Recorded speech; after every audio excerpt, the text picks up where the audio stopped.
Este é o Dell GXPS M 2010. É de 2006 e, embora isso possa chocar alguns espectadores, acho que este é um bom computador. Veja bem, não sou a primeira pessoa a falar sobre isso. É meio que um meme há um tempo. Mas parece que a primeira coisa que alguém faz é tirar sarro dele. É sempre idiota, insano ou monstruoso. Mas acho que é um bom design. Nunca para mim. Eu não era o público-alvo, mas para a pessoa a quem isso se destina. É um conceito brilhante e original que aborda uma ampla gama de desejos do consumidor de uma forma sem custo, incluindo a invenção de abordagens totalmente novas para a interface humana que não reapareceriam por anos. É que reapareceriam. Então, quero lhe dar um tour de cima a baixo e mostrar não apenas as qualidades técnicas e não apenas o que o torna estranho, mas o que eu acho que teria encantado o mercado que a Dell tinha em meio. Claro que há uma coisa que temos que superar primeiro. É realmente um computador portátil. Você pode dobrar a tela para baixo, ela tem travas que a mantêm fechada, e você pode pegá-la pela alça de transporte revestida de couro e levá-la para qualquer lugar. Ele funciona com um bloco de si e ainda tem uma bateria que realmente funciona melhor do que você imagina. Então esta máquina realmente pode ser usada em qualquer lugar, mas tenho que admitir de antemão que não tenho certeza do porquê. Acho que a bateria compromete esta máquina de várias maneiras. Bem, falaremos sobre isso mais tarde, mas ainda não acho que isso a torne digna de ridículo. Mas admito que é impossível não rir disso no começo. Quero dizer, uma vez que você aprende que este é um laptop, a piada óbvia é imaginar usá-lo no seu colo. Mas sejamos justos, de quantas outras máquinas podemos dizer isso?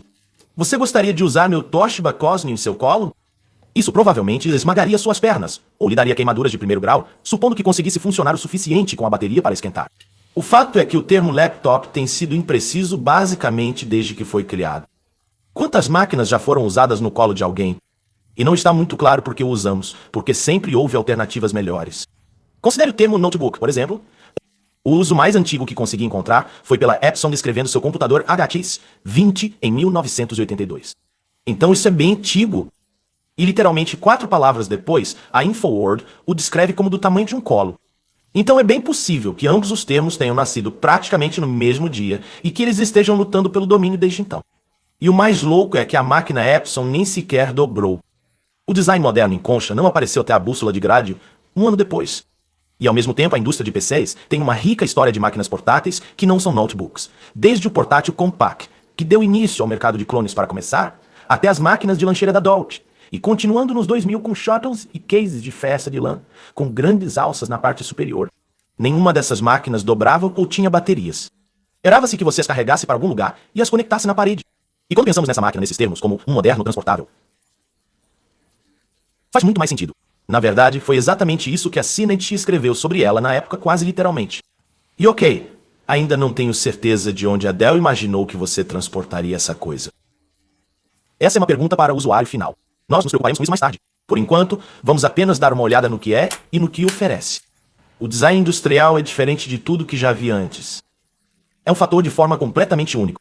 Pode parecer um retrocesso aos computadores domésticos dos anos 80, como o Apple II, onde o teclado é embutido no chassi, mas na verdade o computador é apenas esta cunha aqui atrás. A metade frontal é na verdade uma unidade separada que é presa à máquina com travas de mola, para que você possa soltá-la e usar o teclado e o trackpad independentemente por Bluetooth. E antes que você pergunte, sim, a tela ainda trava fechada com o teclado removido, porque há 2 conjuntos de travas, uma para cada metade da máquina, e algum tipo de mecanismo engenhoso que aciona essas travas automaticamente quando você abaixa a tela. Além disso, enquanto a maioria dos periféricos Bluetooth da época funcionava com bateria dupla, este na verdade usa uma bateria de íons de lítio. É como uma pequena mochila de laptop para bebês, exceto por um parafuso muito longo segurando-a por algum motivo. É adorável e ainda funciona perfeitamente. Além disso, como ele se encaixa no PC, a Dell colocou contatos na parte de trás que formaram com estes, e mantém a coisa carregada automaticamente.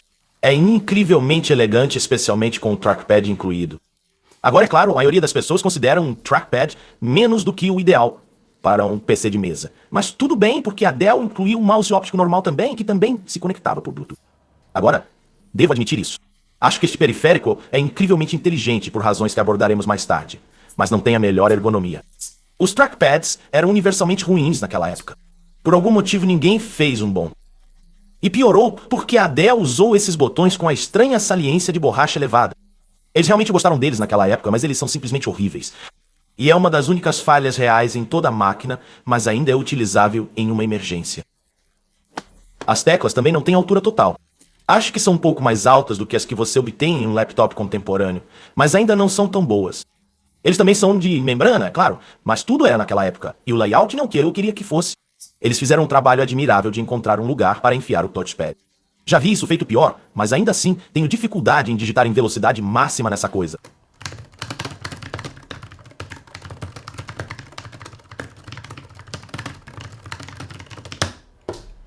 Sabe de uma coisa, na verdade? Quando tentei isso em casa, eu estava trabalhando em uma mesa muito menor. E minha taxa de erro era muito maior. Mas agora que tenho espaço para trabalhar... Ok, não é perfeito.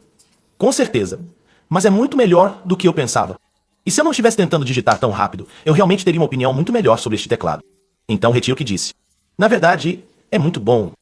Agora, qualquer usuário de computador de contato total ainda teria desejado algo melhor. Mas não acho que era para isso que era. Isso é para o consumidor médio puro e para eles isso teria sido bom e realmente poderia ter sido muito pior. Da mesma forma, remover o teclado pode fazer o PC parecer bem estranho. Mas em vez disso, acho que isso parece quase um componente estéreo de ponta. Sabe, você está batendo no Olufsen Center, tipo coisa. O estilo é bem sólido. Se eles tivessem usado o acabamento preto brilhante popular da época, como a HP estava fazendo, isso pareceria barato, datado e muito usado neste momento. Mas em vez disso, eles usaram alumínio anodizado escovado. E ainda parece ótimo. No centro temos a unidade óptica, que parece ainda mais com um equipamento estéreo europeu. Os controles são todos sensíveis ao toque, o que é meio chato, mas também era o estilo da época. Eles pelo menos dão bastante feedback visual. E quando apertamos ejetar, ele levanta a unidade para aceitar um disco. E quando colocamos um disco, ele o abaixa de volta automaticamente. E então podemos ver o disco girando através de uma janela na parte superior. Vamos dar uma olhada mais aprofundada no hardware mais tarde, mas eu só gostaria de observar agora esta é uma unidade personalizada. Ok, isso é estranho. A maioria das unidades ópticas de desktop e laptop são completamente genéricas, com no máximo um pouco de acabamento de plástico na frente. Mas isso na verdade usa uma unidade óptica de carregamento de slot especial, com uma janela embutida na parte superior. Tenho certeza de que não é uma peça pronta para uso. A Dell quase certamente teve que encomendar isso da TAC. Então, nem chegamos na metade do exterior da máquina e já estamos olhando para dois componentes completamente personalizados que você não conseguiria em nenhum outro lugar. É ridículo. A seguir temos um monitor que tem 20,1 polegadas. Você nem deveria fazer laptops menores do que isso. E você sabe, eu ia converter isso em centímetros, mas senti um arrepio na espinha quando percebi que nunca ouvi ninguém dizer. Ah, sim. Eu tenho um MacBook de 38 centímetros. Então sim, eu pesquisei e parece que os fabricantes de laptops só usam polegadas. Não importa onde você esteja no mundo. Isso é estranho, certo? Então, esta é uma tela enorme, mas para ser claro, não era a única. O Acer Aspire 9800 estava sendo vendido na mesma época com o mesmo tamanho de tela, embora usasse um formato de laptop convencional, o que a CNET criticou como totalmente impraticável. E não muito depois, a HP lançou o HDKiss 9000 Dragon, uma máquina que é claramente uma resposta a esta. Ele divide a diferença, no entanto, entre o design do SPS e do Aspire. Mas, mais uma vez, tinha o mesmo tamanho de tela, eu suspeito. Na verdade, todos eles usavam literalmente o mesmo painel. O GPS e o Dragon parecem usar exatamente o mesmo número de peça da LG. E embora a Acer não tenha, eu não ficaria surpreso se eles estivessem apenas renomeando o mesmo painel, porque é muito difícil encontrar outras telas com esse tamanho e proporção. Veja, esta é uma tela de 16:10, e essa é uma proporção que eu acho que era mais popular na faixa dos 2000. Definitivamente ainda existe hoje em dia. Mas é o que eu tinha no meu primeiro monitor LCD em 2003. E é uma proporção bacana. Há vantagens no espaço vertical ligeiramente aumentado, especialmente para produtividade. Mas é uma escolha estranha aqui porque todas as três máquinas que acabei de nomear eram potências multimídia. O HP Dragon tinha um controle remoto de central de mídia que se encaixava no apoio para as mãos ao lado do teclado. O Acer tinha um reprodutor de DVD HD integrado. E como provarei ao longo deste vídeo, o Game 2010 foi definitivamente projetado para assistir TV e filmes, para os quais uma proporção de 16:9 seria muito mais adequada. A resolução também é um pouco surpreendente. É apenas 1680 por 1050 e não se engane, 2006 ainda era cedo para a adoção do HD. Mas para o segmento de mercado ao qual isso era direcionado, Full HD era definitivamente uma opção. A própria Dell estava vendendo um cheque-PS em 1710, exatamente na mesma época, que tinha um painel de 1920 por 1200. Então isso não ser Full HD. Parece... Com certeza, a CNET achou que era uma limitação absurda quando analisou o HP Dragon um ano depois. Mas até onde sei, isso aconteceu porque ninguém nunca fez um painel Full HD de 20 polegadas. Eu pesquisei e não consegui encontrar nenhum. Você poderia escolher um tamanho menor ou maior, mas os monitores de 20 polegadas tinham 1680 por 1050 ou 1600 por 900. Não há outras opções? Isso parece estranho, mas acho que eles estavam presos a isso. A Dell não poderia ficar maior sem que a máquina se tornasse caricaturalmente grande. Então foi com isso que eles ficaram presos. Em sua defesa, porém, muito bom para a época. Comparado a algumas máquinas contemporâneas que vi, é brilhante como o inferno, é incrivelmente claro e nítido, e a visualização fora do eixo é excelente. Ou para colocar de forma mais simples, enquanto usava a máquina, não notei que ela não era Full HD. A resolução nunca me incomodou, e duvido que tenha incomodado muitas pessoas na época, então entendo por que eles fizeram esse acordo. É estranho que eles tenham que fazer isso. Além disso, para seu crédito, a Dell fez o melhor que pôde para tornar a tela ergonômica. A enorme ligação de alumínio aqui atrás se articula não apenas em um, mas em dois lugares. Então você pode posicionar este monitor mais alto ou mais baixo, ou incliná-lo para cima e para baixo. Você pode até mesmo usá-lo em pé. E na posição abaixada, ele é deslizado muito mais perto de você do que na posição traseira aqui. Então, este não é um Ergotron com certeza, mas é mais flexível do que qualquer outro computador portátil que eu conheça. Então eu tenho que chamar isso de monitor. Excelente. Eu acho que já que estamos olhando para o monitor, eu tenho que mencionar a webcam. Era a era inicial das chamadas pelo Skype e tudo mais. Então inclui uma e é uma porcaria total. Como você diria? É assim que a webcam fica sob iluminação pesada de estúdio, então você pode imaginar como era em um ambiente normal. Além disso, não tenho ideia do que é o impacto do DocuSign. Comprei isso no brechó por tipo $1.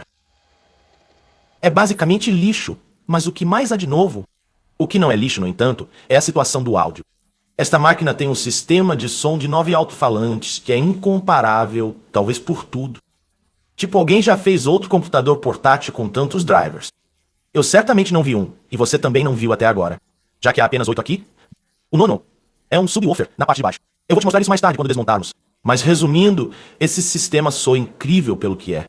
Os alto-falantes são minúsculos, e há muito que você pode fazer adicionando mais deles. O que a Bose quiser que você acredite. Mas isso supera qualquer laptop e a maioria dos conjuntos de alto-falantes de mesa que eu já ouvi. Agora, obviamente, sendo este um vídeo do YouTube, é difícil demonstrar isso. Você só vai ouvir através de um microfone vocal Monaro, mas faremos o nosso melhor. Aqui estão algumas amostras.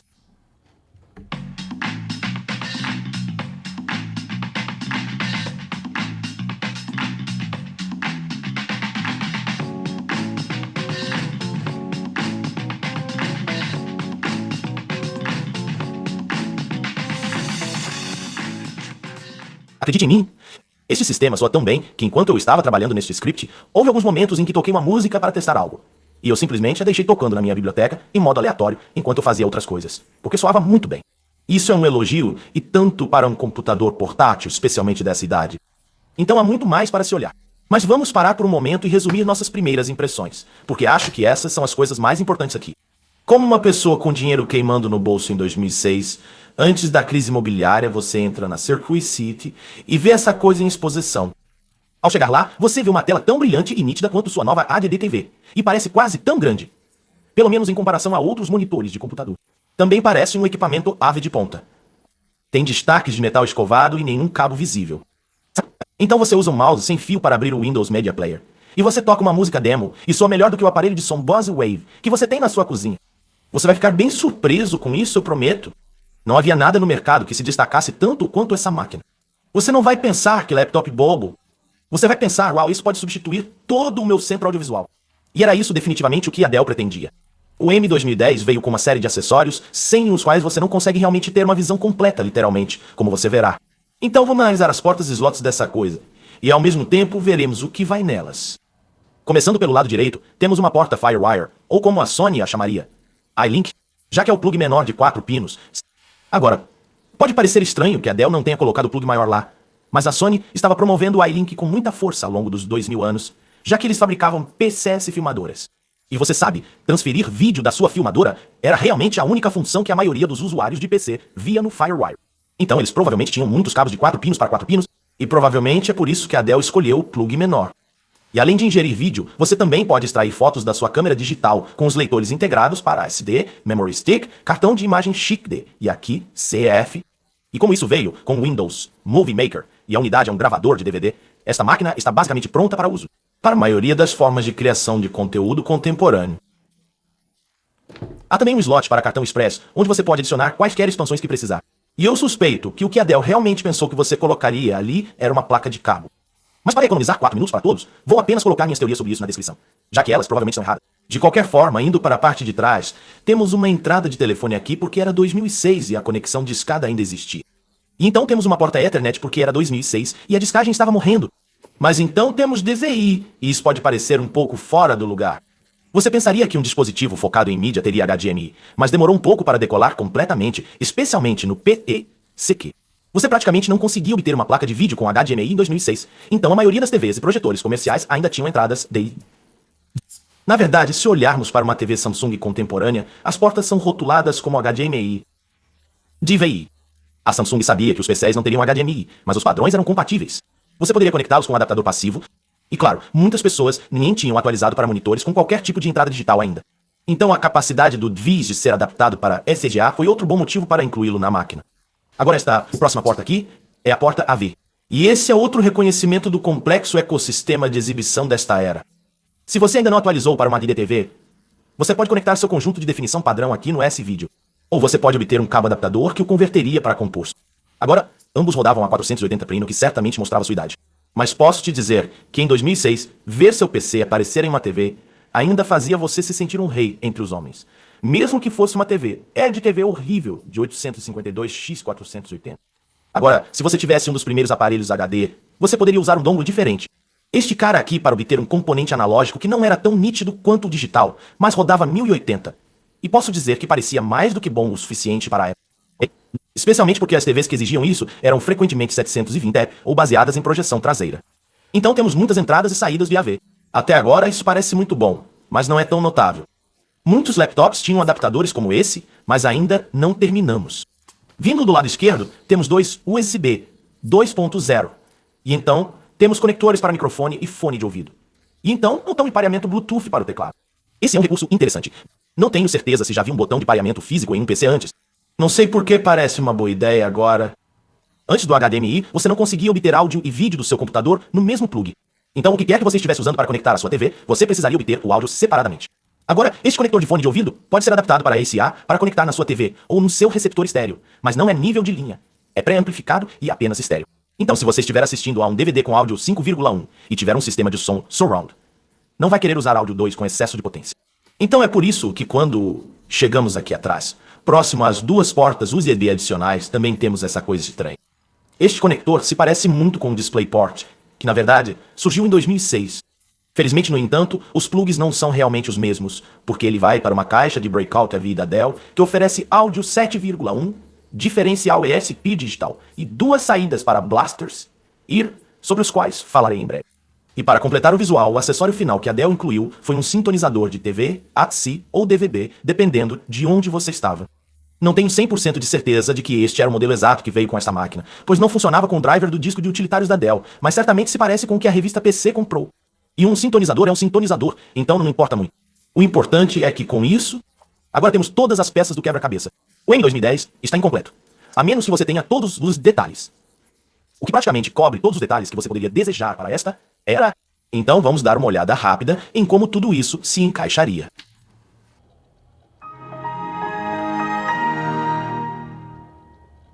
Então, obviamente, não tenho a necessidade ou espaço para conectar isso a um receptor estéreo e uma TV, e coisas assim. Você pode imaginar que conectaria isso a todo o seu centro AV agora mesmo. Em termos de software, tentei configurar esta máquina quase exatamente como ela teria sido enviada. Então ela tem o Windows XP Media Center Edition 2005. Como era típico na época, isso incluía o emblema de pronto para o Vista. E quando o Vista foi lançado alguns meses depois, a Dell mudou para ele em 2010. Mas essa máquina tinha o XP CoA. Então foi com isso que eu fiquei em meu detrimento. Como você ouvirá mais tarde, não tenho a lista completa de software que teria sido enviada nesta coisa. Mas instalei tudo o que estava no disco de utilitários da Dell, e suas máquinas tendiam a ser bem leves em bloatware. Das poucas capturas de tela que consegui encontrar, vejo o Microsoft Office, uma ou talvez duas ferramentas de gravação de CD, Adobe Acrobat, Windows Media Center e Media Player e não muito mais. Então fiquei com uma configuração bem mínima aqui e não me incomodei em instalar o Office. Eu instalei o Power DVD, já que ele definitivamente teria isso se não fosse por outro motivo senão para habilitar o Windows Media Center para reproduzir DVD. Também temos vários jogos e falaremos deles mais tarde. Mas o foco de qualquer PC com Media Center é o próprio aplicativo do Windows Media Center. Já falei sobre o Windows Media Center várias vezes antes e é amplamente autoexplicativo. Então vamos apenas passar por cima disso. Vamos iniciá-lo a partir do ícone aqui e ele será iniciado em uma interface de tela cheia.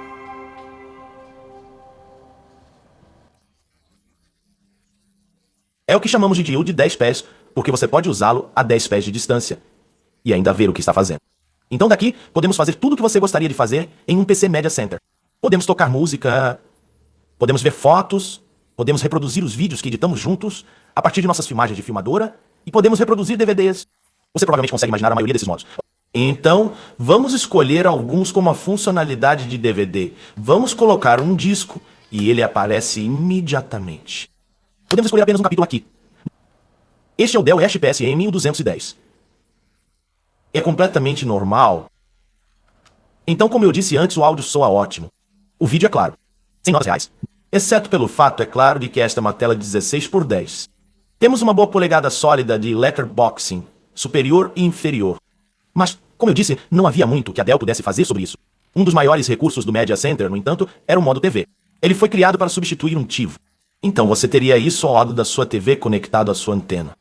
E é isso que eu tenho aqui. Eu tenho um sintonizador conectado a uma antena. E acho que vou conseguir captar alguns canais aqui. Então vamos deixar esse cara pronto. Agora, esta versão do Media Center aparentemente não tem capacidade de procurar canais digitais automaticamente. Então eu realmente tive que entrar aqui e programá-los manualmente. Eu acho que eu tenho, tipo, Fox e PBS e não muito mais. Bem, ele não pode pegar aqui. Vamos ver o que mais temos aqui. Nada na minha TV. Vamos girar esse botão sem rótulo. Isso faz alguma coisa? Não, não parece fazer. Tudo bem, vamos tentar outro canal. Ok, lá vamos nós. Temos Fox. Uau, isso realmente funcionou muito bem. Não tão bem na verdade. Bem, essa é a experiência da área de TV em poucas palavras. Ou funciona perfeitamente ou não funciona.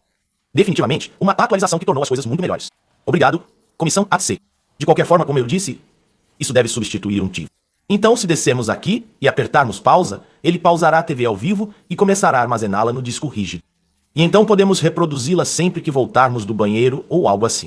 Ou podemos apertar gravar aqui e ele começará a gravar no disco. E podemos voltar mais tarde e assistir a um episódio inteiro sempre que quiser. Além disso, se houvesse dados do guia de TV disponíveis, obviamente eles tiraram esses serviços do ar há eras. Poderíamos entrar e dizer para gravar, você sabe, todos o gordão ou algo assim. Além disso, você se lembra que mencionei antes que você poderia conectar blasters infravermelhos na caixa de breakout? E aí? Eram pequenos LEDs infravermelhos que você colocava na frente do seu decodificador de TV, a cabo ou satélite. E então, se você tiver uma gravação programada, o Media Center pode usá-los para ligar o decodificador, sintonizar um canal e desligá-lo novamente quando terminar de gravar. Era tudo muito bacana. Então, como você pode ver, isso realmente poderia substituir todo o seu centro AV. Seu CD player, seu DVD player e até mesmo seu sintonizador de TV e TiVo poderiam ir para esta máquina. Mas é claro, esse é apenas um conjunto de recursos brutos, certo? Como qualquer PC de centro de mídia poderia fazer tudo isso. Queremos falar sobre UIs. Estamos sentados bem na frente desta coisa. Definitivamente não é a experiência pretendida. Se esta é uma interface de usuário de 10 pés, como ela se sai a 10 pés de distância? Bem, essa é uma pergunta muito interessante. Neste computador em particular, veja bem, todos os PCs de Media Center vieram com uma resposta padronizada para esse problema. Era o controle remoto do Media Center. A Microsoft exigiu essas coisas e cada fornecedor tinha seu próprio design. Eu tenho alguns aqui. Eles são todos ligeiramente diferentes, mas em grande parte iguais. Eles precisavam ter certas coisas em comum, como o enorme botão verde do centro de mídia, aqui que basicamente abre o programa e atua como um botão de voltar. Agora, eles eram enviados com todas as máquinas que vinham com o Media Center, mas tinham duas limitações. Uma delas é que eles eram infravermelhos. Então sua máquina precisava de um receptor, que geralmente era uma dessas caixinhas desagradáveis, que tinha um cabo USB de 15 pés. E não havia como segurá-lo. Então, onde quer que você o coloque, ele tem uma tendência de meio que se esgueirar para trás do seu armário. E também você precisava de linha de visão para essa coisa. Então você não podia, sabe, pausar sua música da cozinha ou algo assim. E em segundo lugar, esses controles remotos não oferecem nenhuma maneira de interagir com nenhum software fora do Media Center. O controle remoto simplesmente não faz nada no resto do Windows. A Dell resolveu esses dois problemas de maneiras muito incomuns. Primeiro, é claro, temos o teclado sem fio. Como é Bluetooth, você pode levá-lo para a cozinha e usar os controles de reprodução no lado direito. Estas são duplicatas das do chassi, o que nos diz que a Dell não fez este wireless apenas para ajudar a organizar seu desktop. Esperava-se que você usasse isso no sofá. O trackpad é mais uma evidência do mesmo. Parece redundante quando você o vê pela primeira vez, já que eles enviaram um mouse normal. Mas este é realmente o único tipo de dispositivo apontador que você pode usar enquanto o equilibra no seu joelho. Quer dizer, existem pontos de rastreamento, mas muitas pessoas não gostam deles, inclusive eu. Então, com este teclado em mãos, você pode controlar qualquer software no seu PC à distância, preenchendo a lacuna deixada pelo controle remoto normal do Media Center. Claro, por falar nisso, o teclado e o mouse não são muito bons em controlar o Media Center em si. Mas novamente a Dell não ficou satisfeita com a solução usual. O M2010 também incluía um controle remoto para a central de mídia. Mas é o que a Dell chama de controle remoto premium, e deixe-me dizer, isso é pouco. Essa coisa é mais do que premium. Eu diria que é mais impressionante do que tudo mais nesse computador combinado. É completamente singular. Até onde eu sei, é o assunto real deste vídeo. E não acredito que nunca ouvi falar dele. À primeira vista, parece ser apenas mais um controle remoto de central de mídia. Você tem a joia do Media Center, tem os controles de reprodução. Mas é aí que a semelhança termina. Para começar, confira isso. Vamos sintonizar um pouco de TV aqui. Sim, sintonize. É o que as pessoas dizem sobre a TV. Definitivamente, isso é normal. Se eu colocar essa coisa embaixo da mesa, ainda posso pausar meu programa? Porque não é infravermelho, é RF, mas ainda tem um transmissor na frente. Porque também é um controle remoto universal e de aprendizado. E você pode procurar uma lista de códigos para ele, ou pode simplesmente apontar seu controle remoto de TV existente para o receptor na parte inferior, e ele clonará a sinalização. Agora não acho que esse recurso seja totalmente exclusivo. Parece que havia outros controles remotos universais para Media Center, mas não tenho certeza se algum deles tinha capacidade de aprendizado. Havia também um controle remoto RF do X10, mas também não era IR. Então acho que a combinação dos dois é única. Agora, ele suporta apenas um dispositivo, sua TV. Isso é um pouco chato. Seria legal se pudesse controlar mais coisas, mas em teoria você não teria mais coisas, certo? Só sua TV e seu Dell. Isso é o suficiente para permitir que você ligue e desligue o aparelho, altere as entradas e controle o volume, e todo o resto deve acontecer no seu PC. Isso se chama convergência, meu chapa, e é melhor você aprender a gostar disso porque é... Sinceramente, vale a pena. Pessoas que fizeram isso funcionar, adoraram. O próximo recurso, no entanto, é definitivamente único. Logo acima da joia do centro de mídia há um botão de rotação de movimento. E os verdadeiros cabeças sabem o que é isso e estão cuspindo em seus monitores, em choque, há vários minutos. Desculpe, tive que fazer do meu jeito.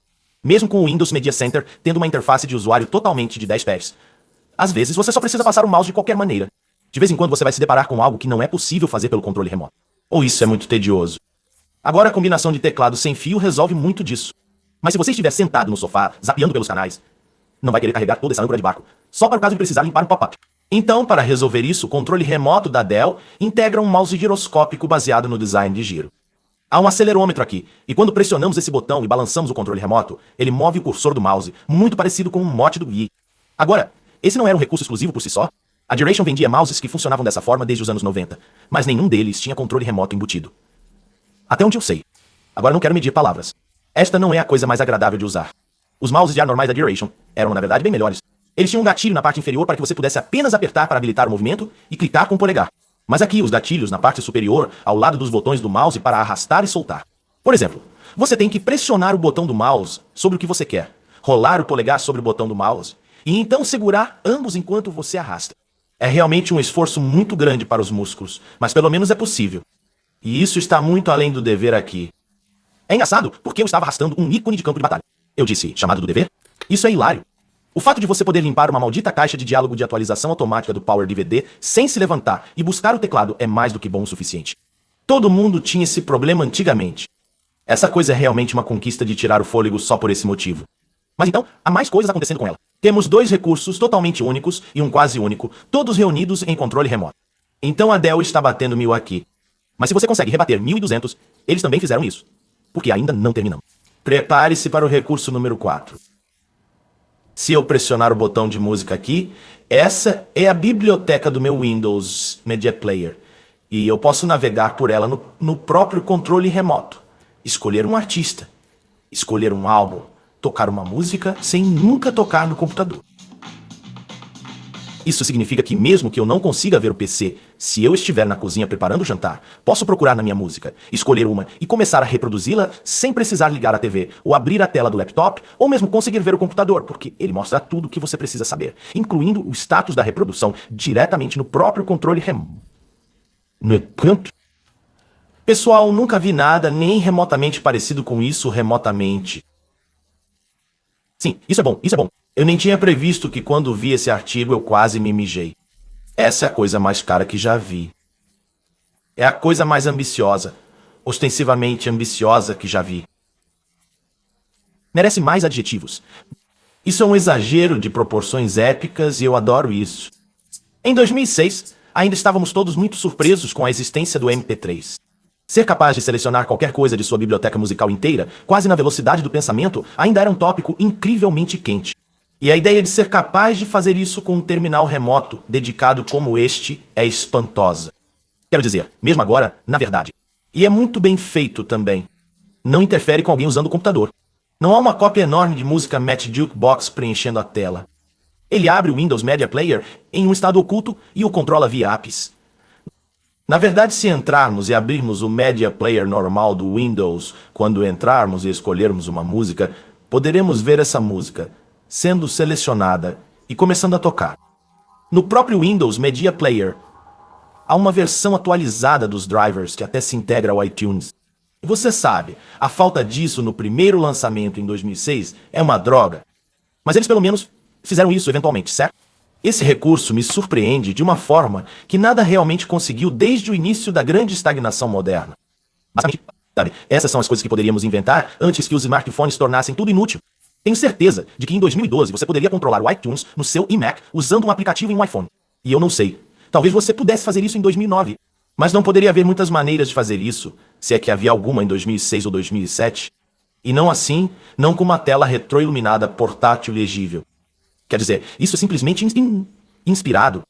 A Dell recuou, analisou os problemas que ainda não tinham sido resolvidos com os PCs de Media Center e disse: "Não vamos dormir até resolvermos isso da melhor forma possível."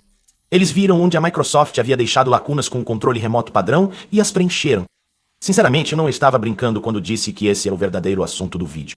Eu não tinha certeza se tinha algo a dizer sobre esta máquina. Então eu vi o controle remoto e isso me garantiu a vitória. Este é o M2010. Esta é a experiência. Isto é o que Media Center deveria significar. Houve tanta energia investida em todo o marketing por trás disto. E diferente das coisas em que as empresas colocam seu marketing, agora isso é algo que todos queriam visceralmente e entusiasticamente, e a Dell entregou. Essa é a experiência. Esta máquina converge totalmente todo o seu Media Center em um dispositivo, integra-se com sua TV e seu aparelho de som, sejam eles novos ou antigos, e oferece uma escala deslizante de opções de interface humana para se adequar ao que você quiser fazer. Esteja você sentado no sofá, navegando pelos canais, assistindo a um filme ou tocando música enquanto para o jantar. A Dell tentou encontrá-lo onde você estava. Literalmente. Mas como se vê, eles nem pararam por aí. As revistas realmente se referiram a esta máquina como o showstopper, e elas sugeriram que isso foi realmente usado no material de marketing da Dell. Então a Dell claramente pretendia que esta fosse uma potência. E não é nenhuma surpresa que as especificações de hardware não sejam nada ruins. Achei que iríamos apenas repassar isso enquanto examinamos o interior da máquina. Eu tive que desmontar tudo antes de poder começar a gravar este vídeo de qualquer maneira. Então gravei todo o processo. Se você não quiser assistir, tudo bem. Basta pular para o próximo capítulo. Vou resumir. Uma das minhas coisas favoritas sobre esta máquina é que ela é realmente muito útil. Eu esperava que fosse uma luta real, então, na minha tentativa inicial. Exagerei. Comecei de baixo. Eu tirei a bateria, que diz estar em boas condições a propósito. Então tirei o COVID do subwoofer, que é claro que é um nome muito engraçado para um alto-falante de 2 polegadas. E não havia nada ali embaixo, exceto o próprio subwoofer e o módulo Bluetooth, que fica à esquerda. O pequeno rabisco dourado ali é a antena. Tenha isso em mente. Isso voltará a surgir mais tarde. Em seguida, tentei puxar a grande escotilha de acesso que revelou a placa Wi-Fi, que era de 800x 211. Claro. Já que N não sairia por mais alguns anos. Então havia 2 slots de RAM com 2 GB de DDR3. E finalmente uma bateria QMOS Serra 2032 normal. Não um módulo proprietário bizarro envolto em termo encolhível, mas apenas uma célula tipo moeda normal. Estava, é claro, incrivelmente morto, mas era fácil de substituir. Curiosamente, há também um espaço para um segundo slot mini PCA, mas não há nenhum soquete instalado. Estou realmente curioso para saber o que pode ter sido, mas o manual de serviço não diz nada sobre isso. Há um cabo de antena ali, mas Wi-Fi e Bluetooth são contabilizados. Então, tenho que presumir que era para um modem celular. E é tudo o que há na parte inferior. Não há como entrar mais. Então, nesse ponto, percebi que provavelmente deveria pegar o manual de serviço. E como se vê, o procedimento de desmontagem real é muito mais simples do que eu esperava, e meio inteligente, mas muito obtuso. Você nunca descobriria sozinho. Há 2 slots na parte traseira que parecem quase fechaduras Kensington. Mas se você inserir uma chave de fenda e empurrar com muita força, a placa superior irá se soltar. Você então repete isso do outro lado e, com ambas as placas removidas, você pode agora chegar aos 13 parafusos, que seguram tudo junto. Remover esses itens é muito trabalhoso, mas felizmente, eles são todos do mesmo tamanho, então você não pode misturá-los. Depois de removê-los, a parte superior se levanta. E claro, você tem que ter cuidado para não rasgar os cabos de fita. Mas, ao contrário de algumas máquinas, eles são razoavelmente longos e se desconectam muito facilmente. Isso abre todo o interior do sistema. Mas antes de chegarmos a tudo isso, eu queria mostrar a vocês este painel superior, porque é impressionante. É tudo um enorme pedaço de magnésio fundido, aparentemente usando uma liga chamada AS91D, conforme o carimbo do molde. Web.com diz que essa é a liga de magnésio mais comumente usada. Então, há um fato para você, as travas da tampa também são realmente super construídas. Eles prendem os painéis superiores com 6 alças cada, e as molas são realmente pesadas. Essa coisa toda parece uma flexão de engenheiro, porque abas de plástico realmente teriam sido ótimas. Mas o que eu realmente queria ver aqui era o mecanismo do DVD. O motor aqui levanta e abaixa o acionamento. Mas o mais interessante é que você pode simplesmente desligar o drive, e ele não parece se importar. Não há resistência nem engrenagem. Train whirring. Fiquei curioso sobre como isso era possível, e parece ser obra deste pequeno gadget de latão aqui. É algum tipo de embreagem deslizante. Se você ligar o motor enquanto mantém a porta fechada, poderá ver a entrada girando enquanto a saída permanece no lugar. E da mesma forma, se você empurrar a porta fechada, você pode ver que o lado gira e o motor não. É um pequeno componente inteligente. De qualquer forma, deixando isso de lado, aqui está a máquina em si. Você pode notar que o terço frontal está quase vazio. Este sistema poderia ser mais raso se não fosse pela bateria e pelo subwoofer, mas, de resto, tudo se encaixa perfeitamente. A placa-mãe ocupa a maior parte da máquina, mas as portas estão em pequenas placas filhas em ambos os lados, junto com o conector da bateria. Agora, enquanto eu estava me orientando aqui, notei algo estranho à direita. Há uma pequena placa de circuito impresso aqui dentro, e ela tem uma dessas antenas planas impressas. E isso pareceu estranho porque já encontramos o Bluetooth e as placas Wi-Fi, e eu nunca vi um rádio celular com uma antena impressa. Não há razão para esta máquina ter GPS. Então, o que sobrou? Tirei uma foto do ID do chip, mas não descobri o que ele realmente fazia por alguns dias. Eu te conto sobre isso mais tarde. Agora, quando eu abri isso pela primeira vez, seus olhos podem ter sido atraídos pela visão chocante de não apenas um, mas 2 discos rígidos girando. Certamente eu não esperava por isso. Parece que a Dell poderia ter encaixado um drive de 3,5 polegadas aqui. Mas eles optaram por um par de 120 GB, com 5.400 revoluções por minuto. Discos de 2,5 polegadas. Agora isso parece bem estranho, mas acho que sei por que eles fizeram isso. E falarei sobre isso quando terminarmos com o resto do hardware. Por enquanto, porém, tenho que remover essas unidades porque, na verdade, estou aqui por um motivo. Abaixo dos discos rígidos estão os dissipadores de calor e eles precisavam de ajuda urgentemente, na verdade, pelo que eu vi. Tenho sorte que meu 2010 funciona, porque em todos os lugares que li ou vi, que eles gostam de desistir do fantasma devido a problemas térmicos, principalmente com os gráficos. Você deve ter notado que há 2 ventiladores e tubos de calor aqui, porque esta máquina tem uma GPU discreta real e uma bem recente, para a época, uma Radeon X 1800. Se retirarmos o dissipador de calor do lado direito, veremos que o módulo gráfico embaixo está sofrendo com um composto muito duro e infeliz. Raspei o que pude. Então limpei o chip da GPU, mas deixei o que estava acumulado ao redor dele porque não queria correr o risco de arrancar um resistor. E acho que nada disso deve afetar o resfriamento.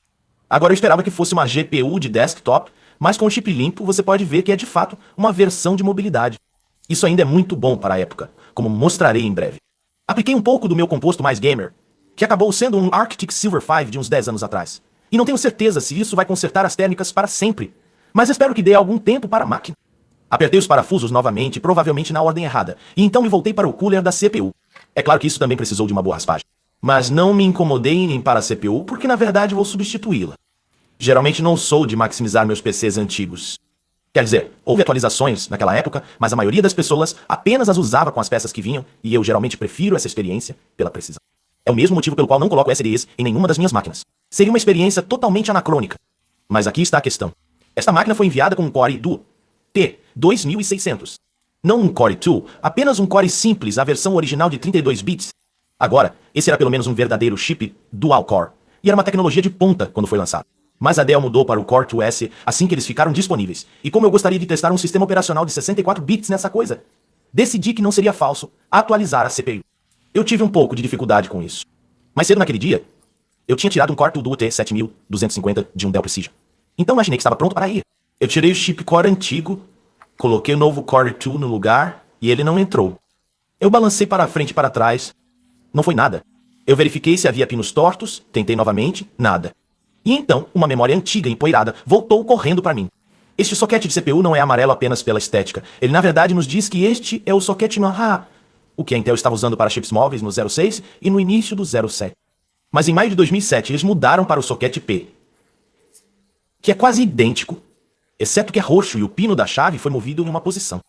Então meu 7250 era inútil, mas eu ainda tinha um GSPS 1210 que usei no episódio 3 do Quick Start. A tela dele morreu durante as filmagens, então eu tinha planejado jogá-lo fora, mas nunca tive tempo para isso. Então eu desmontei o que foi muito mais trabalhoso do que abrir o M2010, e fiquei satisfeito em encontrar um Core Duo T7200 em um soquete M. Então eu o tirei, coloquei no M2010 e ele entrou direto. Eu colei e estava pronto para montar tudo de volta. Eu liguei a máquina novamente e dei um suspiro de alívio quando ela inicializou, provando que eu não tinha quebrado nenhum núcleo, apesar da minha falta de jeito e da higiene de torque ruim. Agora, no entanto, eu tinha que instalar o Windows XP, e isso não foi tão fácil quanto você esperaria. Agora eu instalei o XP em literalmente centenas de Dells dessa safra. Foi meu trabalho por um tempo, mas nenhum deles tinha esse tipo de configuração de disco rígido. Tenho certeza de que algumas pessoas notaram isso durante a inicialização antes, mas esta máquina foi enviada com um array RAID de fábrica. Essas unidades de 2120 GB foram pré-configuradas em RAID 0 ou Striped, o que é muito raro para um sistema de consumidor. Mas suspeito que sei por que eles fizeram isso. A Dell queria entregar uma máquina rápida e responsiva, e eles entregaram. Esta coisa inicializa bem rápido, mesmo para a época. Mas o mais importante é que eles queriam que ela fosse capaz de gravar uma transmissão de TV enquanto reproduzia outra, possivelmente até mesmo enquanto a máquina estivesse sendo usada para outras tarefas. E não tenho certeza se algum drive poderia lidar com isso nessa era. Eu pesquisei uma análise de um drive Seagate de 7.200 revoluções por minuto de 2005. E o benchmark sequencial chegou a 65 megabytes por segundo em leitura sequencial. Eles não tinham um teste de acesso aleatório, mas executei o Crystal Disk Mark no conjunto de discos desta máquina e obtive cerca de 75 megabytes por segundo sequencial. Também obtive 35 e 45 em acesso aleatório. Se assumirmos que são proporcionais, então o Seagate provavelmente era mais como 25 a 30. Agora isso era realmente insuficiente para tarefas contemporâneas? Não tenho certeza. Mas a questão é que a Dell estava buscando alto desempenho com esta máquina, e embora eles não fossem tão exagerados a ponto de colocar um WD Raptor ali, parece que talvez um par de unidades de 5.400, 1.400 revoluções por minuto superasse qualquer disco de consumo. Provavelmente sem um grande aumento no custo. E eu suspeito que isso é mais comum, na época, do que eu imaginava. Por exemplo, o Toshiba Cosmio, que analisei no episódio de início rápido 5, que era outro laptop de centro de mídia de ponta, tinha 2 compartimentos de disco rígido e suportava RAID 0. A Toshiba pode até tê-lo vendido pré-configurado dessa forma. Acho que a falta de SSDs acessíveis estava realmente atrapalhando seu estilo em máquinas de ponta e foi assim que eles lidaram com isso na época. Claro, há muitos problemas potenciais com o RAID. Se eu perdesse um desses drives, perderia tudo. Que droga. Também é o RAID do chipset da Intel, que sempre me disseram que consome muita CPU e não é confiável. Então foi justo da parte da Dell impor toda essa complexidade extra aos consumidores sem avisá-los de que, ei, esse computador é literalmente metade tão confiável quanto qualquer outro que você possa comprar. Talvez não, mas não sei o que mais eles poderiam ter feito. E da perspectiva do usuário, é praticamente invisível. A menos que ele morra ou eles tenham que reinstalar o Windows, e nenhum dos dois o usuário teria que fazer sozinho. Eles provavelmente levariam de volta para a Dell ou para um centro de serviços de algum tipo. Então é meio discutível. Embora ainda seja uma grande dor de cabeça para a pessoa que está consertando, admito que já faz muito tempo desde que instalei o Windows XP em um controlador RAID com raiva. Bem mais de uma década neste ponto. Era sempre um processo irritante, porque o XP vinha com muito poucos drivers de armazenamento integrados e a maneira como os controladores RAID apareciam no seu sistema operacional era completamente fora do padrão naquela época. O mesmo vale para os primeiros controladores SATA. Então, com qualquer um deles, se você quisesse instalar o XP, você tinha que obter um conjunto de drivers em um disquete. Tinha que ser um disquete, sem USB, sem CD, nada. Um disquete e alimente-o com o programa de instalação. E então, 6 em cada 10 vezes, ele simplesmente não funcionava por algum motivo, você tinha que ficar mexendo nele por horas. E foi exatamente isso que aconteceu comigo. Passei meio dia trabalhando nisso, tentando instalar o Windows várias e várias vezes, e toda vez ele dizia que não havia discos rígidos presentes. Isso foi com a mídia de instalação da própria Dell, como a versão exata que viria com este PC. Então, eu estava ficando bem frustrado. Só quando eu dormi e voltei de manhã é que me lembrei das pessoas me dizendo que o suporte a RAID do XP estava quebrado. E não importa o que você faça, ele nunca instalará os drivers corretamente. Mesmo se eu tivesse feito ele reconhecer RAID, ele teria feito a primeira metade da instalação, e então reiniciado e travado imediatamente. A única solução, de acordo com todos, é fazer o slipstream dos drivers para integrá-los à imagem do disco, usando uma ferramenta como o Nlight. E então, eles funcionarão durante e após a instalação. Então eu tive que gravar 3 discos diferentes antes de conseguir encontrar o driver certo. Mas no final, eu consegui fazer funcionar o Windows instalado, e tem sido tranquilo desde então. Agora, não tenho certeza, mas acho que se eu tivesse usado o Vista, teria tido mais facilidade com isso. Mas como eu disse, a máquina veio com o Windows XP, e usar o software original era importante para mim. Então eu me esforcei e pensei em compartilhar, caso você queira fazer isso sozinho. Então é basicamente isso para as coisas por baixo dos panos. Mas há um outro assunto que eu tenho ignorado. O sem trocadilhos. É assim que essa coisa parece. Não é incrível? Você provavelmente viu um pouco de cabelo e poeira grudados nela. Isso apesar dos meus melhores esforços. Eu limpei essa coisa várias vezes durante essa filmagem, mas quase não faz diferença porque, claro, a Dell a mumificou com borracha macia. É assim que fica depois que eu a limpei.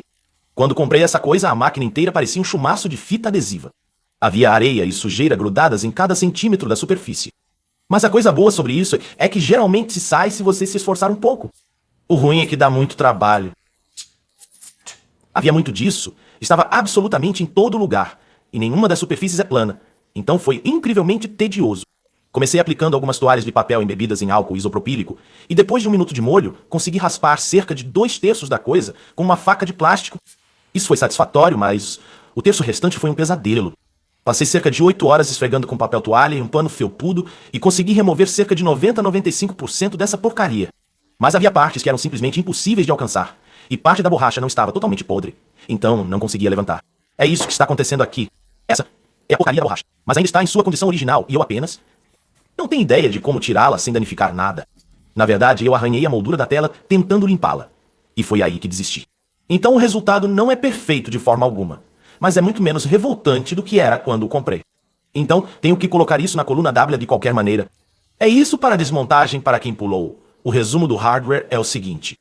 Este veio com um Core Duo T de 2602 GB de DDR3, mas eu o atualizei para um Core 2 Duo de 7204 GB. Então posso rodar o Vista confortavelmente mais tarde. Essas são especificações realmente precisas para a versão 2007 desta máquina. Ele também tem 800.211, J-Wi-Fi, Bluetooth e uma misteriosa placa de rádio desconhecida. Uma ferramenta secreta sobre a qual falaremos mais tarde. Então, há uma GPU Radeon Mobility X 1800 e 2120 GB, 5.400 revoluções por minuto de unidades de 2,5 polegadas configuradas em RAID 0 de fábrica. Agora, pelos padrões da época, isso não tiraria a divisão de desktops da Alienware do mercado. Mas para uma máquina portátil, era bastante respeitado. Quer dizer, os laptops da Alienware eram ainda mais impressionantes, mas apenas porque tinham GPUs duplas e SLI. Caso contrário, eles estavam principalmente sendo enviados. Clevos renomeadas com CPUs AMD Thurion de núcleo único. O M2010 foi vendido com hardware de ponta, especialmente após a atualização do núcleo 2. Então está bem claro que a Dell pretendia que fosse uma máquina de jogos. Normalmente não me preocupo muito com testes de jogos nos meus vídeos, mas geralmente estou procurando máquinas mais focadas em negócios ou multimídia aqui, embora definitivamente queiramos ver essa coisa entregar agora. A CNET disse que isso rodou o episódio do Half-Life 2 em uma taxa de quadros consistente, e eu não sei o que isso significa. Mas não vou verificar 2 vezes, porque requer o Steam, que não roda mais no X. Embora você possa contornar isso, é um grande problema e eu não quero fazer isso. Mas eu tentei a outra opção deles, Prey 2006, e não tenho certeza se obtive os mesmos resultados que eles obtiveram em resolução máxima. Ele teve dificuldade para atingir 30 FPS e mesmo depois de reduzi-lo para 1024x 708 e colocar tudo no mínimo, admito que naquela época eu provavelmente consideraria 30 FPS regulares como um desempenho bem ruim. E o motor do Doom 3 em particular era uma bagunça miserável e não otimizada que nem parece suave no hardware de 2024. Mas isso me fez pensar. Naquela época, eu não jogava muita coisa de ponta. Na verdade, eu odiava muitos dos títulos AA dessa época. Então escolhi um jogo que realmente lembro de ter gostado. Duke Nukem Manhattan Project de 2004. Em retrospecto, não tenho certeza do porquê gostei. É muito simplista. É como um jogo Flash do Newgrounds com uma terceira dimensão rudimentar, e eu não conseguia descobrir como passar do primeiro nível mesmo depois de 20 minutos. Mas ele roda como Gangbusters a 60 FPS constantes, então isso vai para a coluna de vitórias. Então instalei Sirius, o segundo encontro de Sam. Esse jogo é ainda mais antigo, é de 2002, mas eu ainda estava jogando na época. Então aqui está. Ele roda como $1 milhão, raramente menos de 70 FPS e frequentemente bem mais de 150. Ele estava obtendo 15 quadros por segundo no início, mas isso acabou sendo um bug estranho de CPU multicore. Daí, recorri a uma análise da Nantex do Desktop X1800 para ver o que estava em alta na época. Eu descobri que aparentemente esta foi a primeira placa da ATI, o Shader Model 3, que a deixou executar a teoria do caos da célula Splinter em detalhes completos. Então, eu tentei isso, e bem, ele rodou. Mas não tão bem quanto teria rodado na versão para desktop. Acho que tive que desligar muitas coisas e rodá-lo a 1024 por 768 para obter algo remotamente utilizável. E ele realmente parece mais suave na câmera do que na vida real. Isso realmente parecia muito instável e nada do que fiz pareceu melhorá-lo. Far Cry, por outro lado, realmente se saiu muito bem em resolução máxima.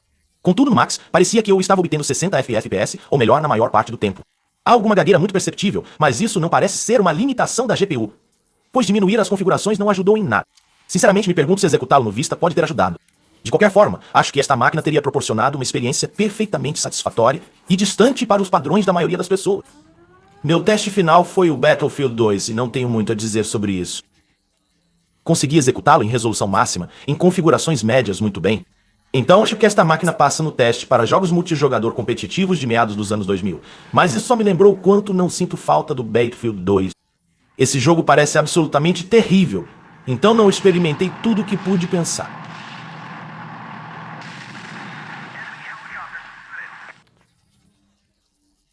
Eu meio que queria ter experimentado F e R em particular, mas essa foi uma boa parte dos títulos populares contemporâneos. E principalmente me lembrou o quanto não sinto falta daquela era dos jogos. Mas essa máquina lidou com eles melhor do que eu esperava. Não tão bem quanto eu esperava, no entanto. Na verdade, se você realmente quisesse uma experiência suave, talvez fosse melhor jogar os jogos que vinham com Media Center. Não me lembro deles terem sido incluídos. Talvez sejam Dell Packings. Mas acontece que há 2 jogos casuais surpreendentemente charmosos aqui.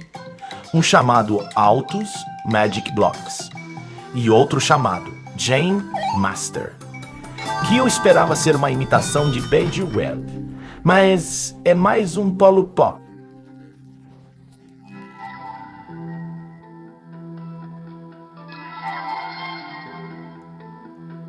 Mas nenhum deles requer uma GPU. Então a Dell certamente pretendia que as pessoas jogassem jogos 3D nele, e pelo preço, que é, claro, bem mais de $4.000. Realmente parece que eles poderiam ter proporcionado uma experiência melhor.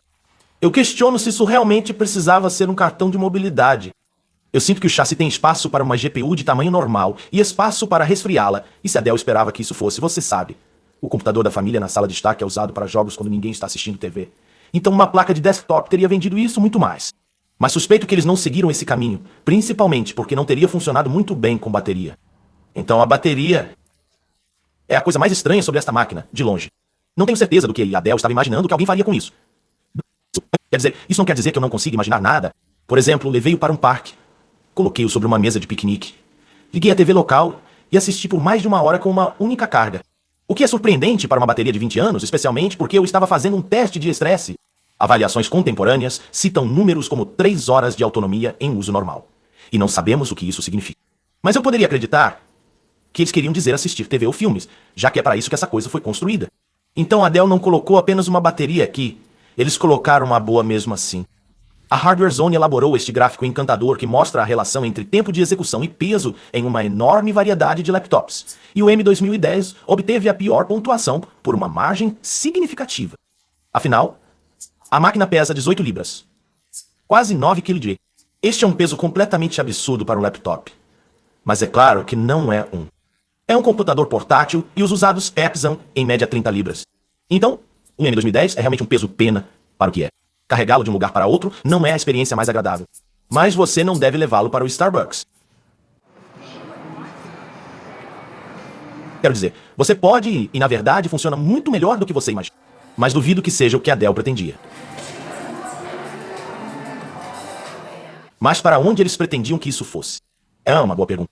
Provavelmente não é realmente um parque porque a tela é basicamente um espelho. E não é muito brilhante. Eu sei que disse que era muito bom, mas apenas para os padrões de 2006. Esta ainda é apenas uma luz de fundo CCA. Então pode ser usada em ambientes internos. Mas apenas com uma imagem brilhante na tela. Vídeo escuro e de baixo contraste é realmente difícil de ver. Mesmo sob iluminação doméstica. E descobri que a maioria dos jogos não era jogável, a menos que eu aumentasse o gama. Então, assistir TV ao ar livre não está realmente nos planos. Quer dizer, está literalmente na mesa, mas você não consegue ver o que está fazendo lá. Uma coisa que imagino que faça sentido é a portabilidade de mídia em uma era anterior ao streaming. Dado que você grava TV nessa coisa, é uma maneira de levar seu acúmulo de Grey's Anatomy para a casa de um amigo antes dos dias do Plex. E embora a variedade de saídas de vídeo permita que você conecte em praticamente qualquer coisa que eles possam ter, a tela é grande o suficiente para que você também possa colocá-la em uma mesa de centro e usá-la como está, sem ter que mexer na fiação da TV do seu amigo. Mas isso ainda não explica totalmente o propósito da bateria.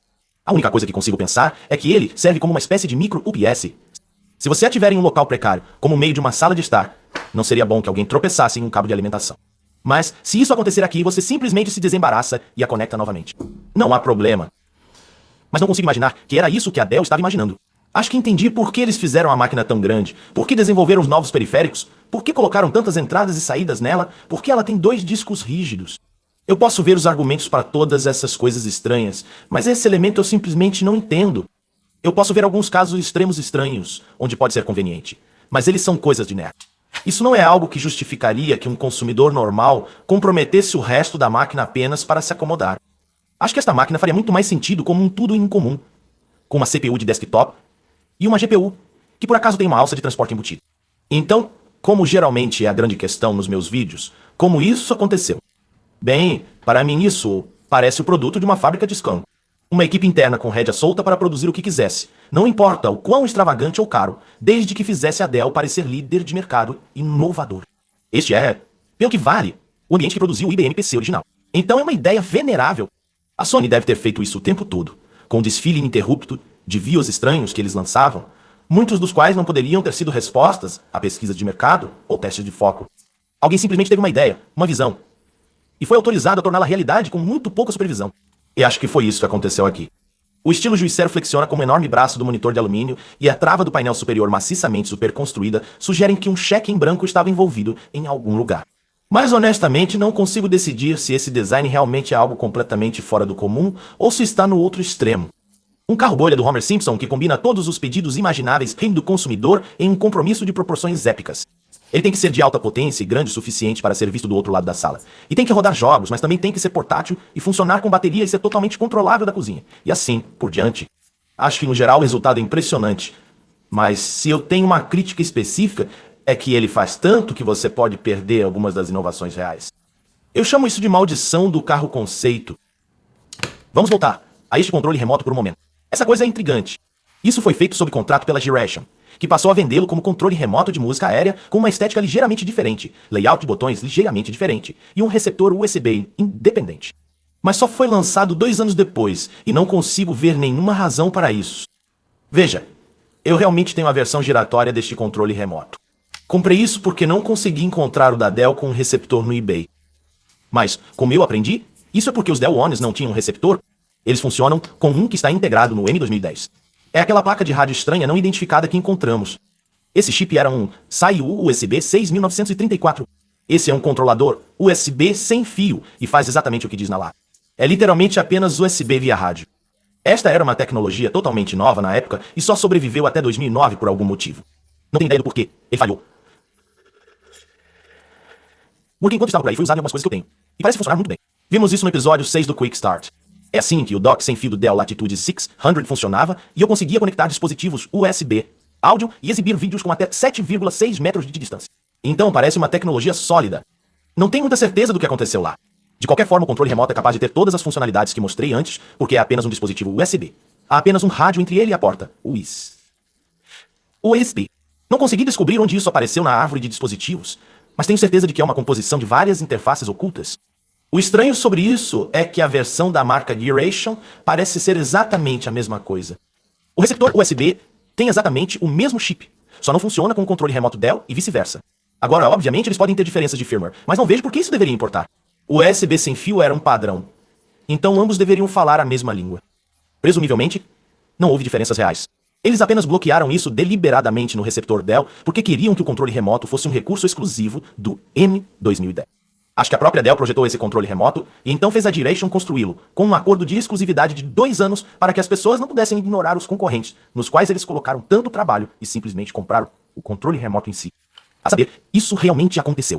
As pessoas perceberam que podiam comprar as placas do receptor Dell, conectá-las a cabos USB e, em seguida, usar os controles remotos com PCS normais. Então eles fizeram. E parece que uma vez que a Dell notou um aumento curioso na venda de peças de reposição, eles tiraram os receptores de seu site. Mas acho que essa preocupação fazia sentido porque esse controle remoto não é realmente um produto, é um componente integral do M2010. Não é apenas algo em que a G-Ration estava trabalhando que a Dell licenciou. Acho que a Dell realmente encomendou isso a eles. E tenho 2 fatos que apoiam isso. Primeiro, a tela. Quando eu segurei essa coisa e mostrei a interface do Media Center, você provavelmente pensou: nossa, a Dell simplesmente roubou descaradamente a interface do iPod, não foi? Mas isso provavelmente não é verdade. Essa interface é na verdade mais próxima daquela do Dell Digital Jukebox, uma série de tocadores de NT3 que a Dell vendeu por vários anos, que por sua vez foram desenvolvidos pela Creative, com base em sua própria série de jukebox. E de uma perspectiva legal, essa é a verdadeira origem da interface do iPod. Pelo menos de acordo com o acordo que a Apple chegou com a Creative em 2006. Agora, independentemente de a Creative realmente ter o lado certo dessa disputa, não há como a G-Ration ter desenvolvido isso sozinha naquele ambiente legal. A Dell, por outro lado, provavelmente tinha os direitos da Hilda Creative por meio de sua parceria existente. Então eles foram até a G-Ration e disseram para colocar nossa interface de tocador de mídia diretamente na coisa. E foi isso que eles fizeram. Ou mais precisamente, é o que a D2M Design fez. Esta é a nossa segunda peça do quebra-cabeça. Estas são as pessoas que realmente projetaram o controle remoto Air Music. E de acordo com o site deles, eles o projetaram em colaboração com a G-Ration 4. A Dell especificamente para parear com o M2010, que agora descobrimos que já foi codinome de magnata da mídia. Eu encontrei esse termo usado em outro lugar. Então, se você tinha alguma dúvida de que esta era uma máquina focada em multimídia, isso deveria acabar com isso. Eles também afirmam abertamente que clonaram o Wiimote. Isso provavelmente era mais seguro do que você imagina, já que a Gyration patenteou os controles de giroscópio quase 15 anos antes da Nintendo. Mas estou divagando. É aqui que estou querendo dizer. Eu nunca tinha ouvido falar do Gyration Air Music antes. Como eu disse, nunca vi um anúncio dele e não parece ter vendido muito. Há muito poucos no eBay, ainda menos com receptores incluídos. E se o meu for alguma indicação, aqueles que estão por aí provavelmente não funcionam mais. Isso é triste e estranho, porque pelo conjunto de recursos, eu esperava que isso vendesse como pão quente, mesmo em 2008. Não acho que esse modelo pareça tão bom quanto o da Dell, mas isso não importa. A funcionalidade é incrível e claramente as pessoas estavam animadas o suficiente para sair de seu caminho para enganá-los e tirá-los da Dell. Além disso, este ainda tem funções aprimoradas.